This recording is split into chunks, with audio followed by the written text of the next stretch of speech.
Good afternoon. My name is Chuck Morton, co-chair of Venable's corporate group, and I'd like to welcome you to this afternoon's webinar, post-election webinar series on corporate matters. We are joined today by my partner, Sam Olchek. Sam serves as chair of Venable's Tax and Retirement Policy Group. He advises business on federal tax issues involving representation before Congress, the Treasury Department, the IRS, and state tax authorities.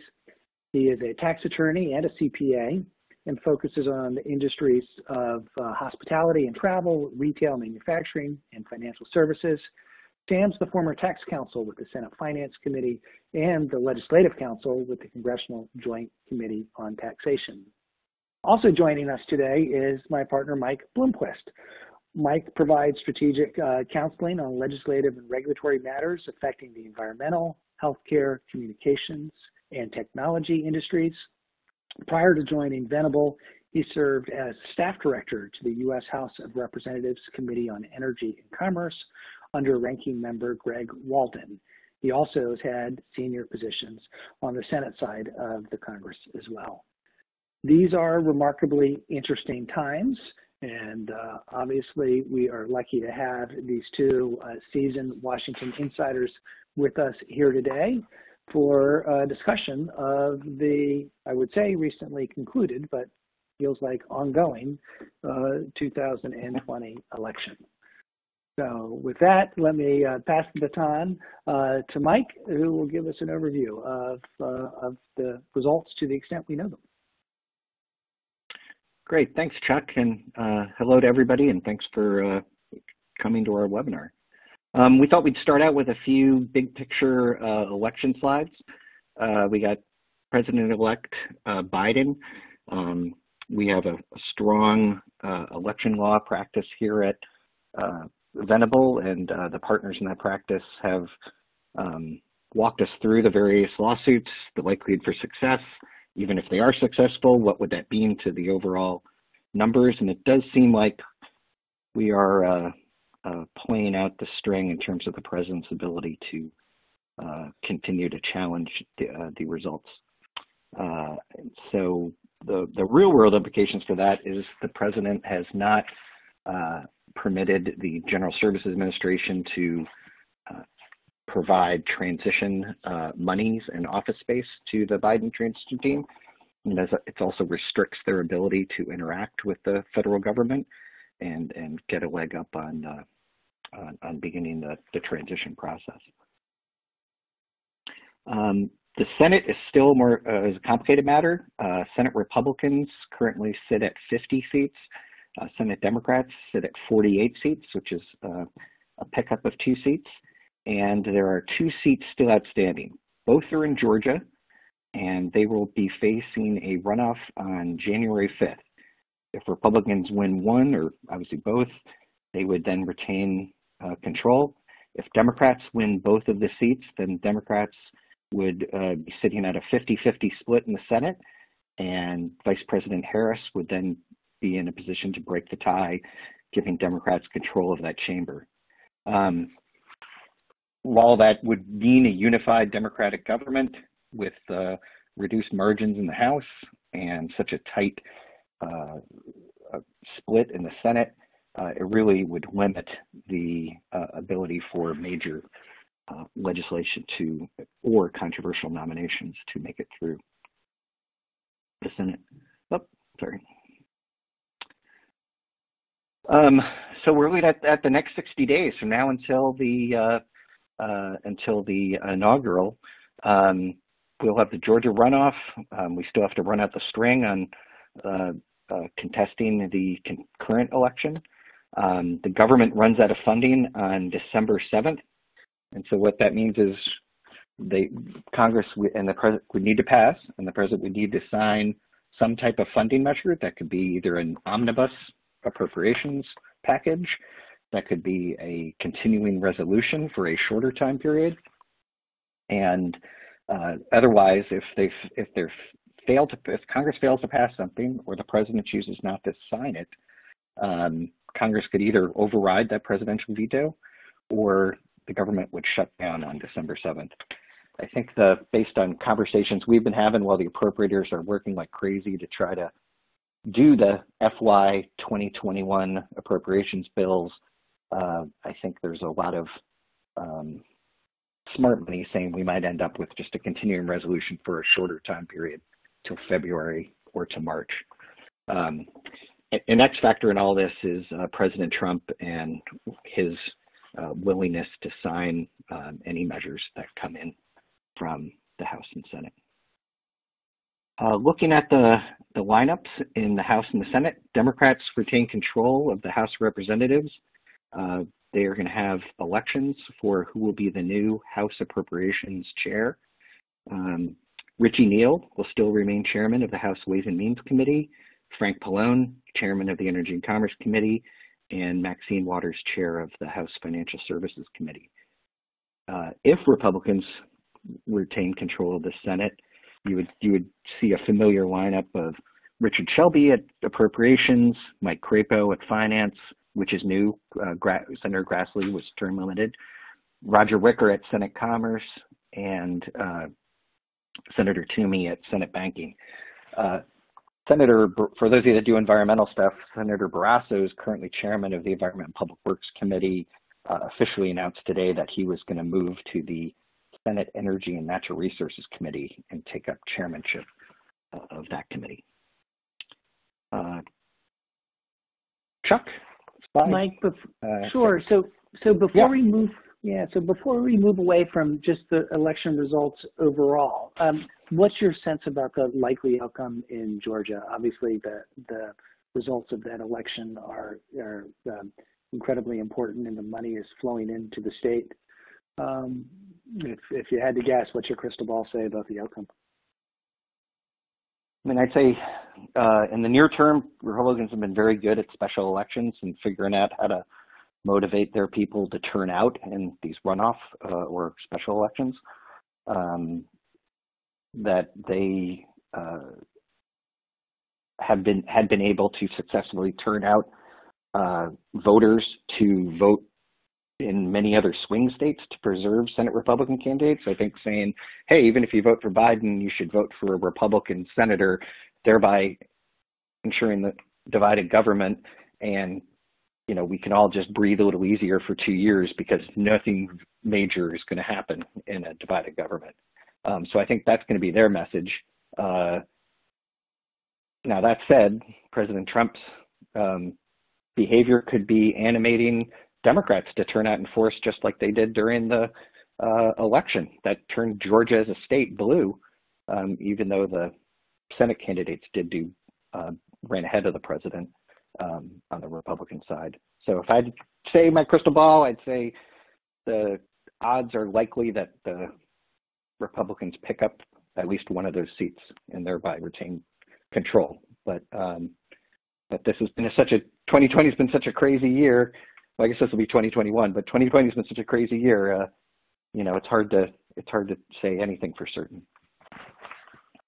The pictures on the slide had lots of familiar faces, people who've been in Congress for a long time, and assuming that the Republicans do in fact pick up one of those seats in Georgia and retain control of the Senate, that it looks like that the leadership on both sides will continue unchanged.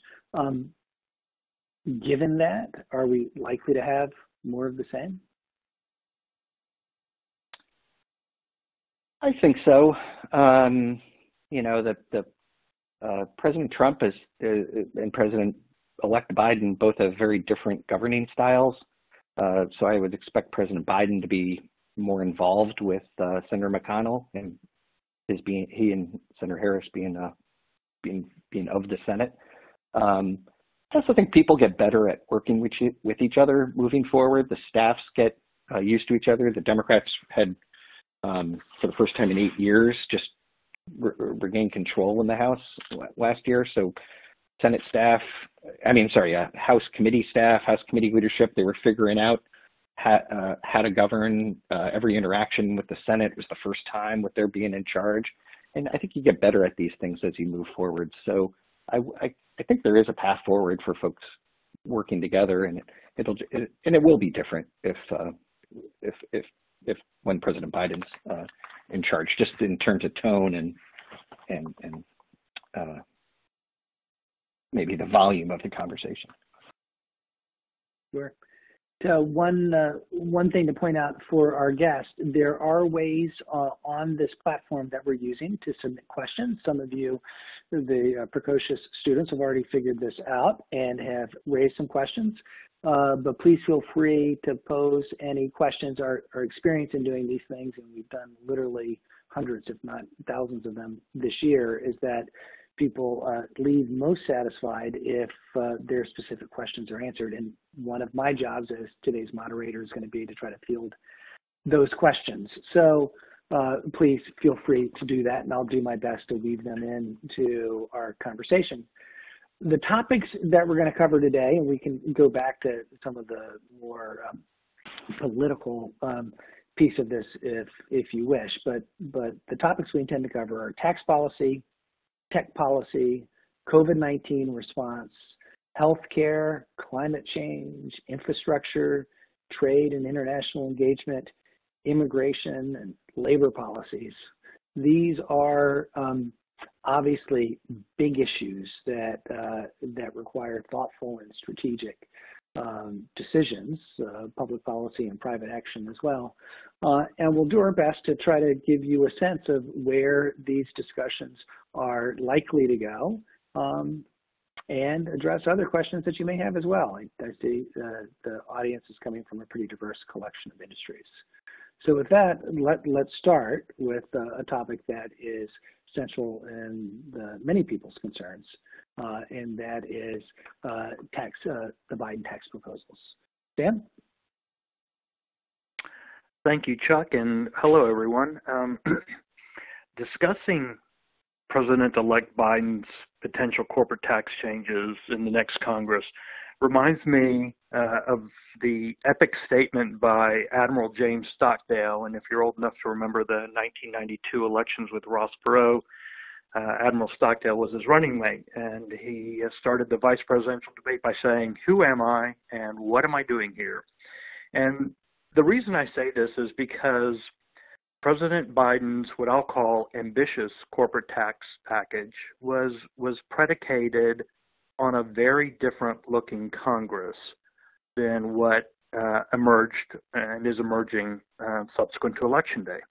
The pollsters predicted that there would be a 75% likelihood that the Democrats would control the Senate, and there was an even higher likelihood that the Democrats would increase their margin in the House.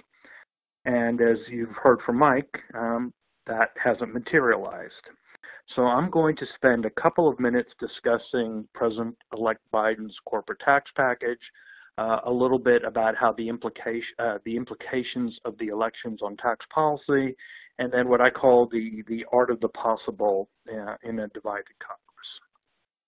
So the key business tax proposals. On the domestic side, we've all heard of the proposal to increase the corporate tax rates to 28%. President Obama, back when the rates were 35%, he had proposed a 28% rate. Most recently, Gary Cohn, who was the head of the NEC during the 2017 tax reform, said that he thought that a 28% rate was reasonable. Something that is of concern to large corporations, or should be of greater concern to larger corporations, is a 15% corporate tax on book income for companies in excess of $100 million. And I characterize this as a corporate alternative minimum tax because what would happen is that a corporation would determine its rate, its tax under the 28% rate, and then would determine the 15% tax on the book earnings and would pay the higher of the two. Other key proposals on the domestic side include the imposition of a 12.4% payroll tax on wages above $400,000, and employers would pick up that would be just like the payroll tax is currently, equally divided between employers and employees. as well as repeal of certain aspects of the 2017 tax reform. On the international side, I describe it as a carrot and stick approach. The carrot is to encourage domestic, for U.S. multinationals to bring their overseas operations to the U.S. And the way that would be accomplished is by a 10% advanceable credit, the Made in America credit. The stick is that for U.S. multinationals that with overseas operations, the income attributable to overseas profits for sales back to the U.S. would be subject to an additional 10%. So using a 28% corporate tax rate, the additional 10% would result in that income being taxed at 30.8%. The real estate industry. One of the key items in the Biden tax plan is the elimination of what is referred to as like-kind exchanges. And this was driven by two different, or perhaps they are related policies. One is the view that the commercial real estate industry was largely exempt from some of the offsets in the 2017 legislation. And the other is the fact that President Trump is so heavily involved in commercial real estate. I guess the two other key business proposals involve targeting credits to low-income communities and I would say a yet to be completely defined set of proposals that would affect climate change.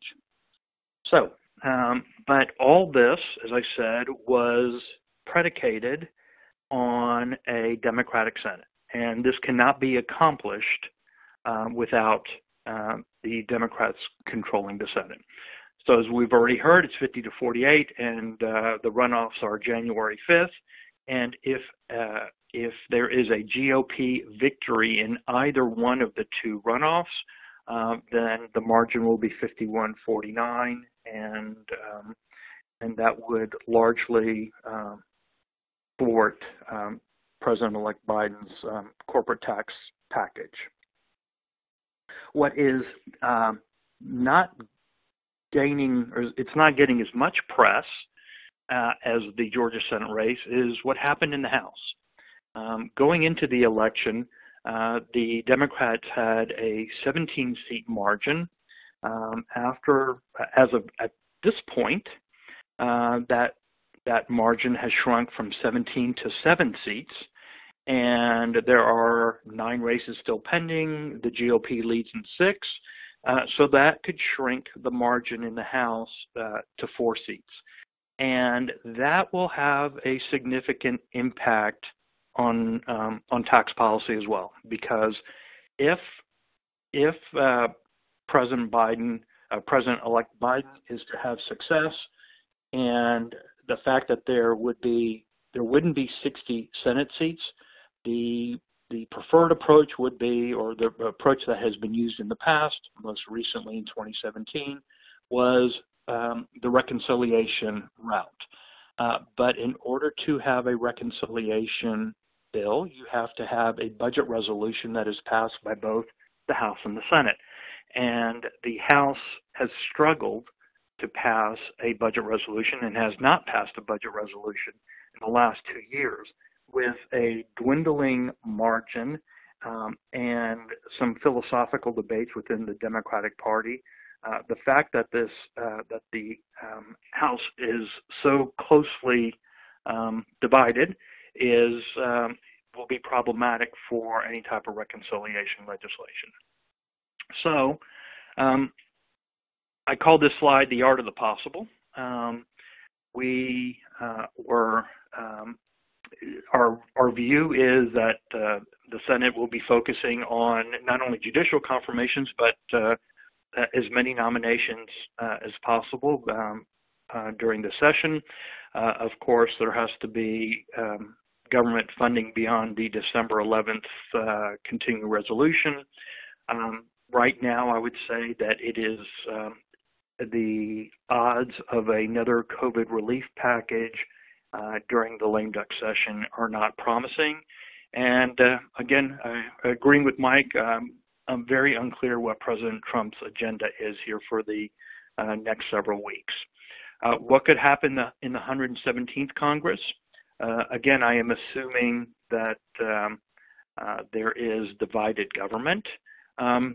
The key proposals, the key tax initiatives are being stymied. So I would say until 2022, we will not see significant tax policy changes.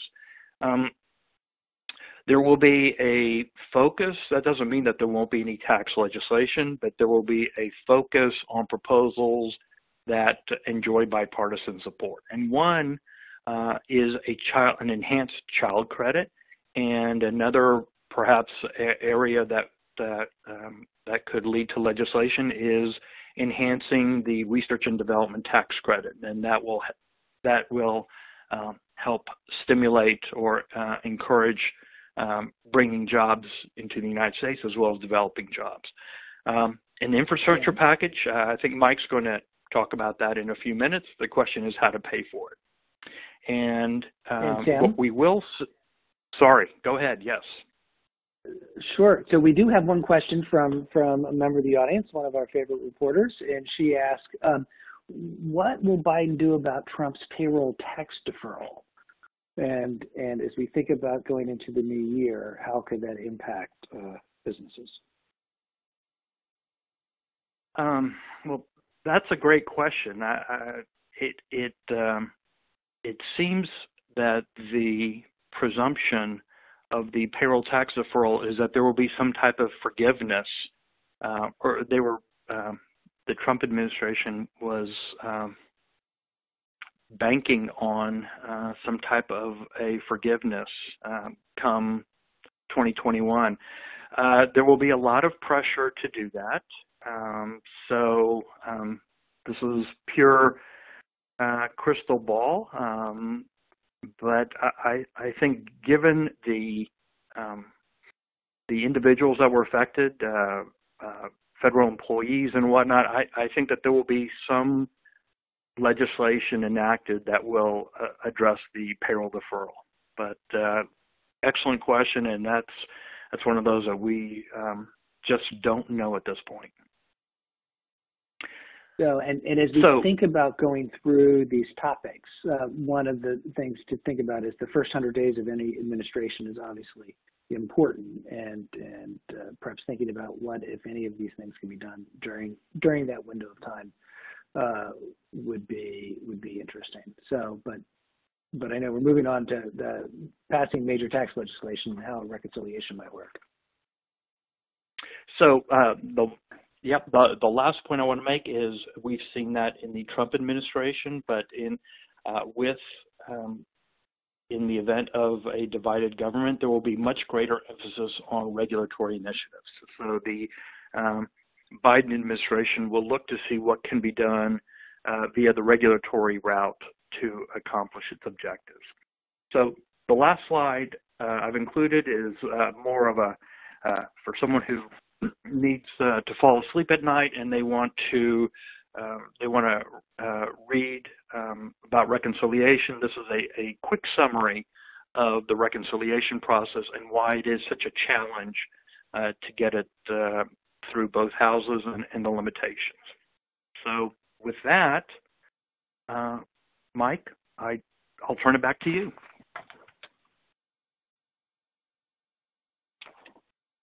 Thanks, Sam.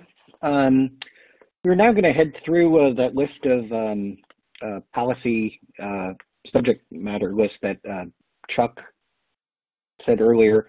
I plan to move things through things fairly rapidly and at a high level, but please ask questions. And Chuck, I know, has some preloaded questions, so let's dive right in. Tech policy is one of those areas where the funding side of it is going to take somewhat of a hit during a divided government, because there just will not be the open checkbook spending on what I think everybody agrees are needed and important initiatives. They'll just be a more difficult path forward in terms of needing to pay for things as you go. The Biden administration talked about up to $400 billion for R&D. I think we can safely say a lot of that would be for renewable, green initiatives, as well as traditional cement and rebar infrastructure. There's a lot of talk on the Hill and dissatisfaction and in some cases even anger with tech companies. It is not the same anger among Republicans and Democrats, but I'd say that is one of the biggest changes I've seen in the last 3 or 4 years, is a frustration with these big tech companies who are being so big, playing such an outsized role in our lives, and it gets into everything, gets into how things are advertised, how things are sold, how things are shipped. And we see it in terms of privacy legislation. We see it in terms of Section 230 special protections that are given to these online platforms. And I think generally people want these companies to be a better steward of their domains, and but it's leading to a general consensus, I believe, that something needs to be done, but what that something is, folks aren't quite sure. The Biden administration has talked about looking at the competitiveness issues for these big companies. I would expect broadband deployment to be an area of agreement. The scale of how much money is spent to bring broadband to underserved and unserved areas is really the question. I think people already thought it was a competitive issue. They already thought there was a digital divide between rural and some inner city communities not having access to the high-speed broadband, and that depriving them of job and growth opportunities. I think it's gotten brought home during the COVID situation, just how critical and essential strong broadband connections are for all these students that are, potentially once again facing time at home. And keeping with what Sam said about regulatory initiatives, I would expect the FTC to be more aggressive. I would expect the FCC, once they have a majority, to re-implement net neutrality and to be aggressive on tech policies as well.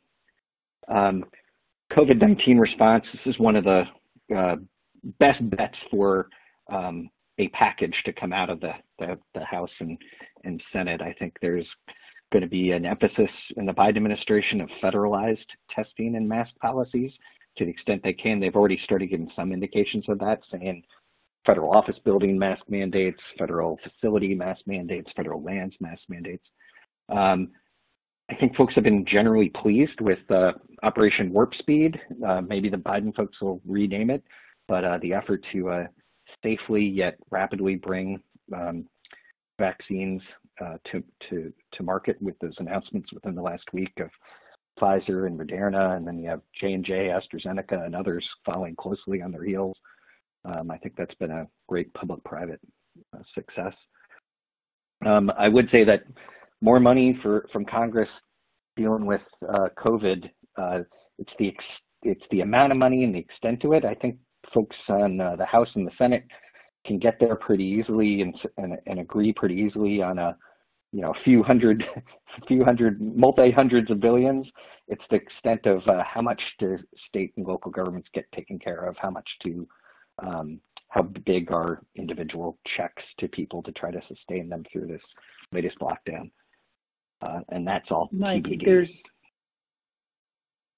Mike, there's a lot of discussion about what the federal government can actually accomplish when it comes to trying to enforce COVID-related restrictions. You mentioned some areas, for example, all federal lands, where there's clear authority.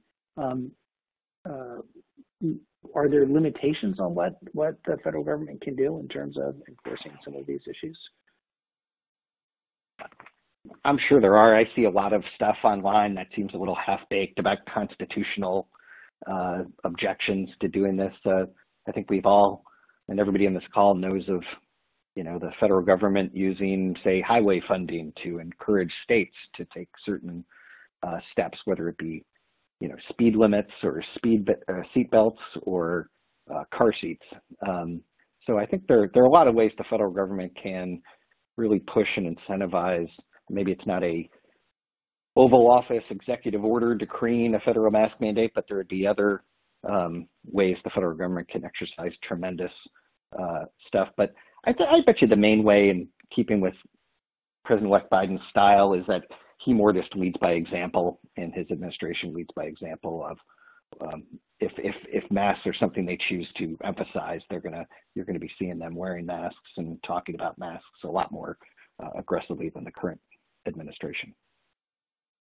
Is there anything that we can glean?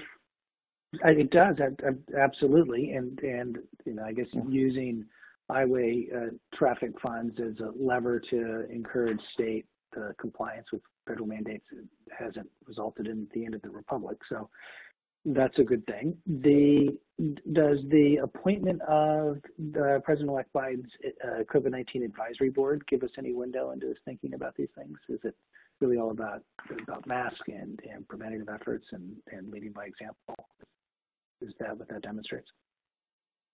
Yeah, I mean, Dr. Kessler, who is one of the co-chairs of that board, is a former FDA commissioner, and I think one of the things those folks will bring is, for people that were concerned that was the Trump administration putting undue pressure on the FDA and other public health agencies to move expeditiously in a vaccine, and thereby potentially decreasing people's comfort level in the vaccines being produced.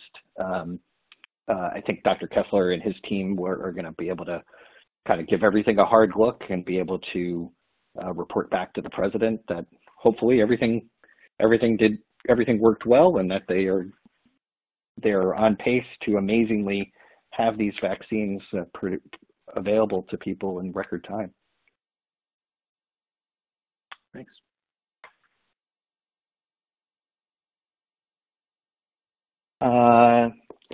Healthcare. One of the items, if we do have divided government, or it is a unified Democratic government, but the margins are so tight, as Sam said, in the House and in the Senate, you are not going to be seeing Medicare for all. Probably, unless the Supreme Court overturns or strikes down the Affordable Care Act, you're probably not going to see major legislation to strengthen and expand healthcare. That would also the likelihood of a public option is greatly decreased. Now, that being said, there are still, I would say, it's the pharmaceutical sector and higher drug prices are one of those bipartisan topics that members and senators on both sides of the aisle all agree that drug prices are too high, and probably provider prices are too high.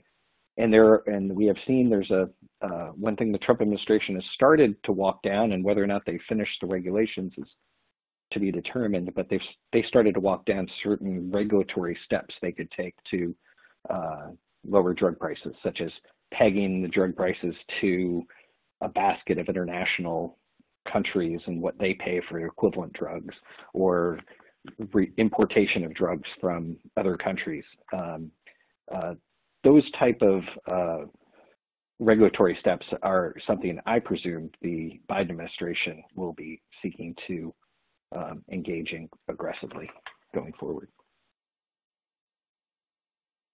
Climate change, again, divided government, close margins. There's not going to be a Green New Deal, but it will be a major focus of the administration. I think the holistic, one difference between 10 years ago, when the last time cap and trade legislation came through Congress, and today, is the holistic view that climate change is such a big problem. We need to be thinking about it in all aspects of the government. The Department of Defense needs to be dealing with it. If there's ever any kind of infrastructure package, that's going to have to taking climate change into account and harden the grid. If you're modernizing the grid for renewable energy, making the grid more resilient is a really important climate change. Department of Agriculture, forest policies, very important regarding climate change, as well as EPA seeking to roll back or trim or use guidance to affect change in the private sector, I would expect EPA's Office of Air and Radiation to move aggressively. I think you can also expect more state initiatives on climate change with the full support of the Biden administration, something that did not happen during the Trump administration. I think and an instant presidential action that President Biden can do is to rejoin the Paris Accords and start implementing or bringing climate issues into every trade agreement trade discussion that moves forward under their watch. Infrastructure, we talked about a little of this. Sam said the key is going to be paying for it. The surface transportation bill is up to be reauthorized in September or by September of 2021. That provides a terrific vehicle that receives broad-based bipartisan support. Funding is always the issue. I think it's going to be tough to raise the gas tax or a vehicle miles traveled tax in this environment. I think it'll be hard to just spend emergency spending and call your infrastructure package an emergency stimulus package. I think that'll be difficult, but I think they'll be targeted. I think there's a lot of emphasis on the grid. There's a lot of emphasis on bridges and roads and ports and airports, traditional infrastructure. I think broadband is another area. It is something that it's been somewhat of a surprise to me that this hasn't gotten done over the last 4 years. And just a note here, I bring it up at the end, but I think it covers a lot of what we're saying. I think issues of social justice and environmental justice and is something that the Biden administration is going to emphasize and bring to everything they do, not only in the first 100 days, but throughout the Biden presidency. I think that this idea that when we're figuring out enforcement actions or we're figuring out regulatory approvals, how does it affect these fence line communities that maybe haven't been as heavily factored into decision making in the past? I think that time is over. And I think those issues are going to be seen all across government.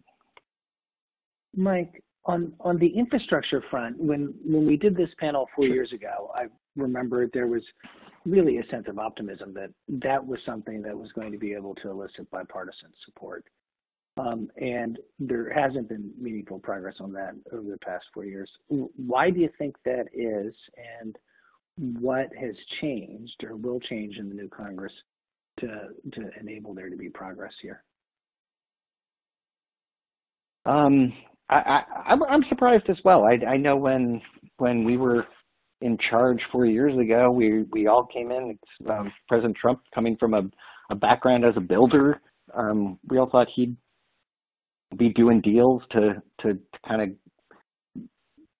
hit the ground running on infrastructure, and it kind of became one of those things that, you know, they chose to prioritize some things like tax reform and other initiatives ahead of it.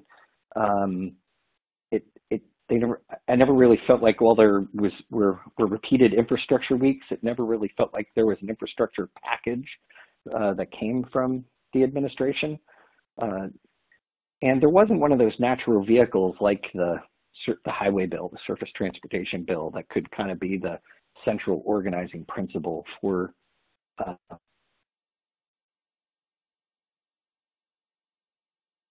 Interesting. There wasn't one of these big organizing principles. So what do you think is different?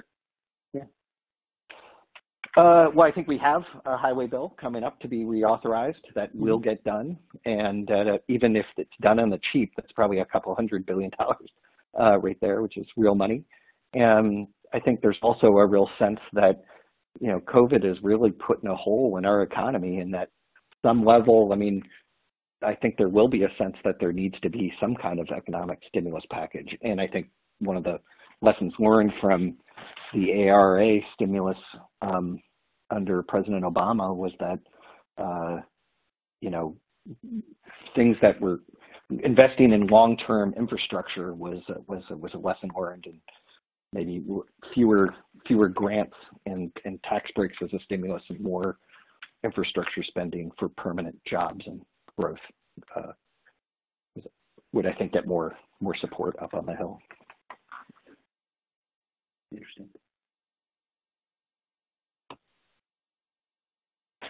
I think there's trade and international engagement. I think there's going to be a lot of that. There was talk of John Kerry being former Secretary of State, presidential candidate, and former senator. John Kerry being appointed some kind of, ambassador at large position to try to re-engage with the rest of the world, and whether it's the WHO or the UN or the Paris Climate Accords or it's NATO, to signal to our allies and our competitors that America is back and that we are once again engaged, whether it be trade or humanitarian or military matters. I think they want to affirm these commitments. I would see them trying to pick up where Obama left off on some Obama-style trade policies, which obviously different. And I would say that some of the efforts the president has taken on China are, again, things that the Biden administration will be able to relatively easily move us off of going forward. Immigration. This is one of the few areas where the Trump administration was probably more strenuously regulating the private sector than the Biden administration will. And I think it's a place where you will see increased flexibility and a different, refocused type of border protection. They have already stated they are not going to rip down the wall. That what's already built will remain, and they will have a border. But the Biden administration will clearly take a different perspective on immigration than the Trump administration. Labor policies, in terms of, the Biden administration. Before we move on, so in terms of actual policy and not just rhetoric, what differences do you think will emerge and on the immigration front? The Biden administration is not going to take the wall down, as you point out. They're not going to get rid of borders, so we still have the many undocumented folks in the country. In terms of actual policy and not just rhetoric, how far apart are they? I mean, I'd say pretty far. I'd say that the labor movement is one of the central bedrock groups in the Democratic base. I think DACA would be an obvious one where the Biden administration will re-implement Obama policies. But I think you also get administrative policies of the Department of Labor, such as employers having to provide unions with the contact information of their employees. And you can do these things without laws. Anything they can do to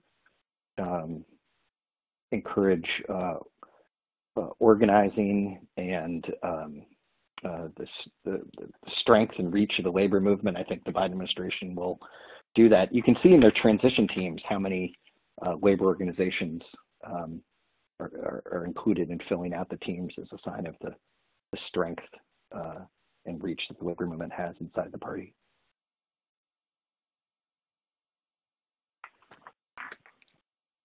Minimum wage would be another one, and the arbitration provisions are a perennial frustration for the labor movement. And then one thing we haven't talked about was there was a series of resolutions of disapproval under the Congressional Review Act that Republicans passed at the beginning of the Trump administration, and that had the effect of invalidating certain regulations. I think they did 16 of them. invalidating certain regulations. And the powerful thing about the Commercial Review Act, it says, and the agency may not promulgate a subsequent regulation that's substantially similar to the one that was just disapproved.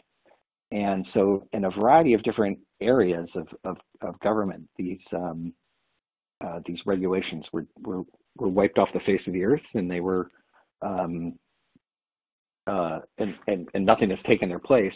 And I would expect that to the extent that this occurred in labor or OSHA or some of these other areas, that the Biden administration and their attorneys are going to work hard to figure out, all right, where are the edges? Where can we reimpose certain policies, but that does not conflict with the prohibitions set forth by the law? So I think that's something to keep an eye on moving forward. So we're doing great on time, and we have a series of So we're doing great on time, and we have a series of questions. Let me again invite folks to submit questions, and let me get to some that we already have. One, in sort of the crystal ball category, we have a question about who the odds-on favorite is for the House Appropriations Committee chair. And Mike, why don't I invite you to address that?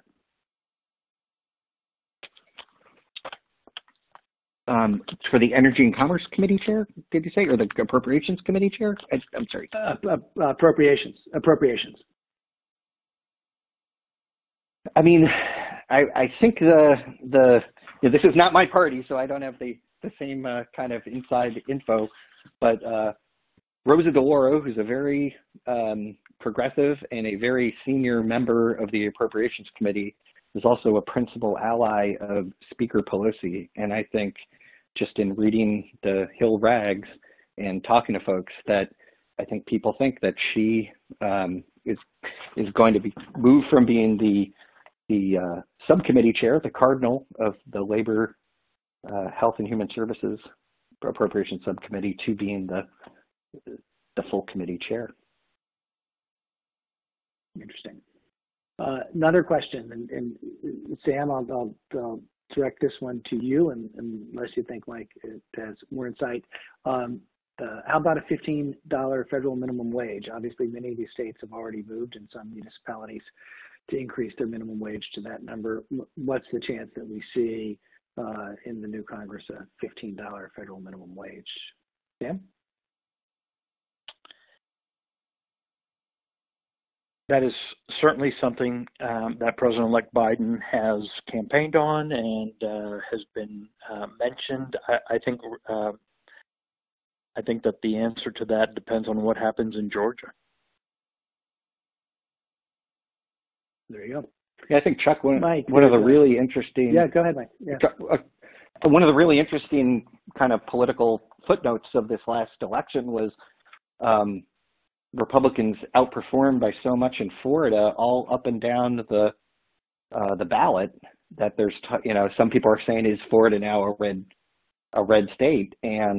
But as a referendum, the $15 minimum wage was approved by that same constituency, and so I just thought that was a very interesting. What's traditionally been a more Democratic supported issue was backed by a Republican electorate in that state, and I still think it'd be hard to do something at the federal level. Boy, yeah, that really highlights how mixed up sort of traditional party politics have become. That's an interesting observation. Yeah. One question from the audience. Go ahead. Oh no, go ahead. Please go ahead. Let's go to the next question. Yeah. So another question from an audience member asked about the downside risk of the Biden administration issuing a flurry of executive orders and potentially causing a backlash among the GOP. First, Mike, could you talk a little bit about the use of executive orders and how that has evolved with time, and whether you think if the Biden administration were to roll out a ton of them, it produces some potential backlash? Sure. So what traditionally happens when a new president is elected is they put out a memo that goes into effect the day instantly on the day the new president comes to office, that freezes all regulations. It just pencils down, nothing goes forward from here.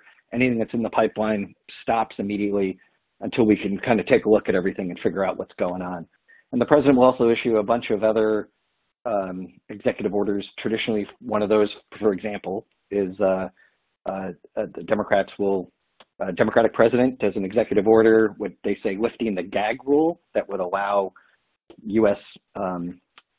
Agencies that receive U.S. Aid to talk about family planning and contraceptive services to the groups that they work with. And usually when Republicans come in, they say you can't talk about that stuff. We are not going to promote those issues abroad. There'll be a series of those type of executive orders that happen right away, right off the bat.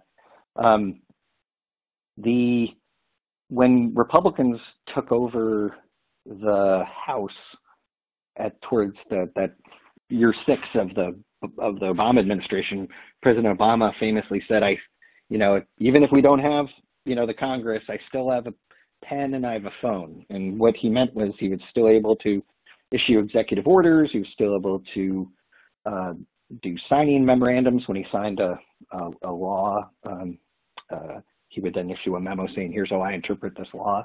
And he would still be able to use his phone to kind of as a rally his folks and do things. President Trump took that to the next level, where he would issue executive orders. They were almost like statements of policy. They weren't actually the more legalistic documents that executive orders have been. It'd be more like a op-ed in the back of the Sunday New York Times saying, here's where I stand on this issue. And here's how I want federal agencies, to be more transparent, and without specifically writing how they want them to do that. And I would expect in a divided government that President Biden first, repeal and withdraw many of President Trump's executive orders that he disagrees with, but then also it's very presidential, and then also to set forth his priorities by using this kind of more modern style executive order. So the last time we had a Republican-controlled Senate and a Democrat in the White House, there were times when Democrats were frustrated by the lack of confirmation hearings in the Senate. Assuming the Republicans win in Georgia, at least one of those seats, we're going to roll immediately into a series of cabinet appointments. What is your crystal ball tell you about how smoothly that process will go, or could we face the potential scenario of Republicans blocking cabinet appointments, or even just not acting on them as they did last time with the even Supreme Court nominations? And why don't we, Mike, why don't we let you take that one too? Okay. At the beginning of a 4-year term, I think the traditional bent has been towards, the president nominates people, and if all things being equal, they should get the person they want. And it's later in the administration where the temptation kind of maybe gets too great to not confirm people.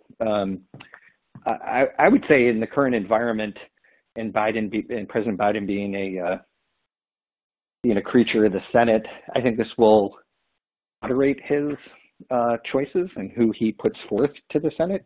I think that might actually be, I don't think they would admit it, but I think that might actually help them, because they can kind of put up their hands to the more progressive wing of the party and say, hey, if we'd taken the House and the Senate the way we all hoped we were, I would have nominated, this particular slate of people, but, we didn't. So I need to be realistic, and I need to put in people that can do the job, and it may not be all the people you want, but so one thing to look out for is does the president-elect nominate some, 2 or 3 real firebrands, just to show that he gets it, and he's got that vision, and he's trying to fight for it. But then in other jobs, whether it's Secretary of Treasury or Federal Reserve or Consumer Finance Protection Board, Does he put in people that are more kind of mainstream and knowing that they stand a much higher likely to being confirmed? Sam, let's go with you for the last question and wrap up at 1. We have just a few more minutes. And that is, let's assume the scenario where the Democrats actually take, as unlikely as it is, both seats in Georgia. And they are in a position to increase taxes. We have a lot of clients right now struggling with how hard to work to try to get deals closed by year end. And if they thought there was a significant risk of significant tax increase next year, that may compel certain types of behavior.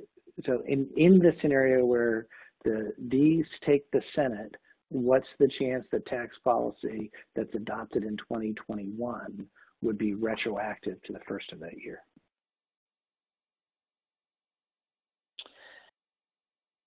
That's a great question. And going into the election, the prevailing view was that as the Democrats were expected to not only take control of the Senate, but increase their margins in the House, that there would be, in all likelihood, a reconciliation bill, and a reconciliation bill would include a number of the tax proposals. And we didn't talk about the individual tax proposals, but some in terms of capital gains and other estate planning proposals. Those there was a significant concern that, particularly on the state tax rates, that they could apply retroactively, and there's some case law and there's some historical precedent. Given the closeness of the election results, it's just it's difficult to see and again, assuming the Democrats win both Georgia Senate seats, it's just politically having, let's say, an increase in the corporate tax rate and making that apply retroactively, that would be a political challenge to do that through reconciliation. Not saying it can't happen, but I think it's certainly a much less likelihood than where we were come November 3rd. Well, we have reached the bewitching hour. It's straight up 1 o'clock. I'd like to thank Sam and Mike for your insights on the recently occurring and, in many respects, ongoing election of 2020. Thank you to all of our guests today. Hopefully you've enjoyed this afternoon's webinar, and look for other timely and informative presentations by the lawyers at Venable. Again, thanks to all. Have a wonderful afternoon. Chuck, 1 second. Yes. Yes. They had asked us to say corporate 2020 as the CLE code for those of you that are looking for CLE credit. So I wanted to make sure we got that. Good save. Thank you. Thanks. Okay. Again, that was corporate 2020 if you're looking for CLE credit. Thanks all. Cheers.